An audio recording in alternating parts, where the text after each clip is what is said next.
Every songwriter knows without a strong chorus, our song will fall apart, leaving another potential banger to end up on that pile of unfinished songs. And we all know what a kick in the teeth that is. I've realized over the years, the biggest cause of writer's block for me is I don't actually know what the song is about. I don't mean the subject matter, I mean the why. Why am I writing this song? What do I have to say about the subject matter? Joni Mitchell once said, "Songwriters, we write about our lives and make it rhyme." But life isn't just a bunch of stuff that happens to us. We have thoughts and feelings and realizations about that stuff. We have to look at life from both sides now. And there's nothing wrong with writing a song that has words and music that sound good together but don't really mean anything. But if we're writing a song that means something to us, and hopefully will mean something to the listener, we're going to need to have something to say. And especially when it comes to writing the chorus, we need to know that why. This gives us the real juice to writing the song. And it means finding our truth. This doesn't have to be an earth-shattering, profound revelation, but it has to be true for us in the context of the song we're writing. Because if we've nothing to say, we'll end up saying nothing. We need a strong central idea or core message that the rest of the song orbits around. What are we writing about? And what do we have to say about it? As songwriters, we all live for that burst of mountain-moving inspiration. We wait and we wait, but when it does show up, it usually doesn't stay long enough to finish the whole song. So how do we turn that why into an actual chorus? We need to know how to write a good chorus, especially when the muse has moved on. Sometimes we'll write a verse or two first, and sometimes we'll start with that big idea and work our way into the details of the verse. Either way, we want to make sure it all works together and makes sense as a song. For me, this is one of the best ways to avoid issues like ending up with a lyric in a song just because it rhymed. We know our song has meaning and that we're saying something. The key is to take that core message and make sure everything else in the song supports it, the lyrics and the music. So if you've written a verse or two, but you still don't know what you're going to say in the chorus lyrics, try inserting this phrase before the chorus. And this is why I say. This way the verses will prove the chorus and the chorus will give the verses a reason to exist.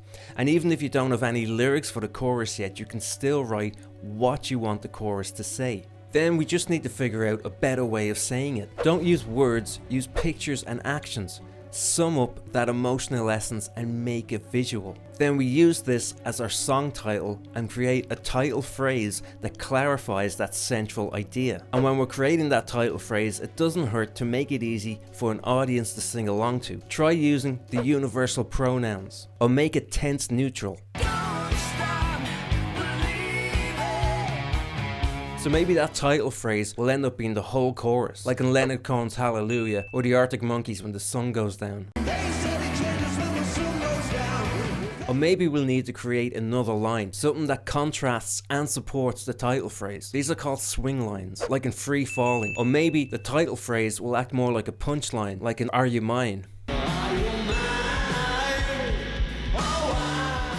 Play around with the title phrase, the swing lines and the punch lines and see how they can contrast and complement each other. Experiment with the best placement for them in the chorus and how often they're going to be repeated. The title phrase needs to have priority here. We don't want that swing line to outshine the chorus line when it comes to the chorus of a song. You might have come up with a lyric for that swing line that's even better than the lyric you come up with for the title phrase, but you might have to sacrifice our poetic ego for what's best for the song, because those swing lines are there to support and set up the title phrase, not to outshine it. So you have any lyric in there that could be mistaken for the actual title of the song, chances are it's going to be stepping on that title phrase. And we want that title line to be the star of the show. So try different versions, because it's always worth exploring the potential of a chorus to find out what feels the best. Inspiration gives us the juice, but it's up to us to squeeze that juice into the glass. Then we need to make that title line a hook for it to really stand out, for it to really be the emotional high point of the song. We want to create a unique moment that's going to set it apart from everything else. That's why we often see song choruses use different chords or a different amount of chords held for a different duration. We'll also see a note in the melody that hasn't been played so far. For example, in a-ha's Take On Me, the melody has both the lowest and the highest note in the chorus.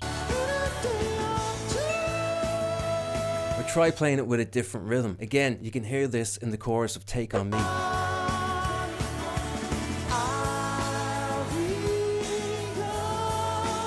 Try using a certain note over a certain chord that hasn't happened anywhere else in the song. In Journey's Don't Stop Believing, this is exactly what happens.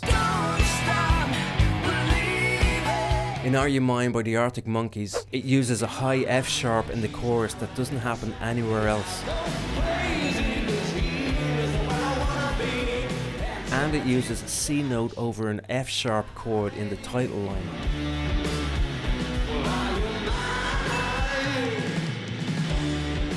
This is where we have to get creative and use different combinations of these elements in our chorus to make that unique moment. There's so many ways to create that unique moment that the only thing holding us back really is our own imagination. And remember, it doesn't have to be a unique moment in the history of music, it just has to be unique in the context of the song. We really want to make that chorus special in the context of the song we're writing. Because here's the thing, we can do all that work to create a great chorus, but we can still ruin it if we don't set it up properly. And this is something I used to effing overlook all the time. So watch this video next to find out how you can avoid ruining a good chorus by setting it up in a way that will create the emotional impact that you want it to have.